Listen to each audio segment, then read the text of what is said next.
আওয়ামী লীগ সরকারের সবচেয়ে ব্যয়বহুল প্রকল্পের একটি বঙ্গবন্ধু ১ স্যাটেলাইট, যা এখন একটি আর্থিক ব্ল্যাক হোলে পরিণত হয়েছে।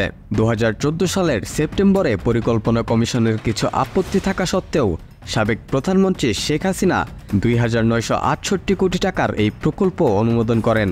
এরপর দেশের HSBC ব্যাংক থেকে ঋণ নিয়ে ২০১৮ সালের ১২ মে উৎক্ষেপণ করা হয় বঙ্গবন্ধু ১ স্যাটেলাইট। স্যাটেলাইটটি ২০১৭ সালে উৎক্ষেপণ করার কথা থাকলেও ১ বছর দেরি হয়। এতেও প্রায় ২০০ কোটি টাকার অপ্রয়োজনীয় খরচ হয়েছে। শুধু তাই নয়, বঙ্গবন্ধুর নামে উৎক্ষেপণ করা এই স্যাটেলাইট প্রকল্পের সঙ্গে জড়িত শীর্ষ কর্মকর্তাদের ভারীভাবে পুরস্কৃতও করেছিল আওয়ামী লীগ।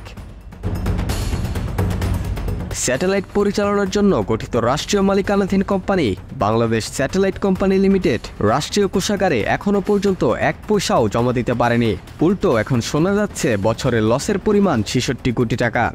স্যাটেলাইটের আয়ুষ্কাল ১৫ বছর, অর্থাৎ ২০৩৩ সালের পর এর কোনো অস্তিত্বই থাকবে না। তাই প্রকল্পের খরচ পুনরুদ্ধারের সময়ও শেষ হয়ে যাচ্ছে। উৎক্ষেপণের সময় বলা হয়েছিল স্যাটেলাইটের সক্ষমতা ইন্দোনেশিয়া, ফিলিপাইন, সার্কভুক্ত দেশসমূহ কাজাখস্তান, কিরগিজস্তান, তাজিকিস্তান, তুর্কমেনিস্তান ও উজবেকিস্তানের কাছে বিক্রি করা হবে। তবে স্যাটেলাইট উৎক্ষেপণের ৭ বছরেও বাংলাদেশ এসব দেশে বাজার তৈরি করতে পারেনি।